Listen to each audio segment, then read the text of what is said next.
Еліміздің батысында айтуға ауыз бармайтын трагедия. Маңғыстау облысының Мұнайлы ауданында ер адам 3 баласын асып өлтіріп артынан өзіне қол жұмсаған.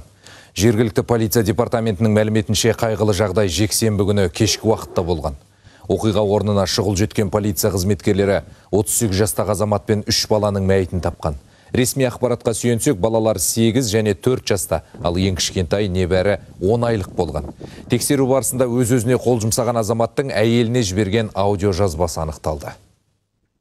Тексеру барысында Б есімді азаматпен жіберілген аудиожазба анықталды. Ол жұбайы Д есімді азаматшаға өлетінін және балаларын өзімен бірге алып кететінін айтқан. Бұл оқиға отбасылық жанжал негізінде орын алғандығы және бұл адамдардың ажырасқалы жатқандығы белгілі болды.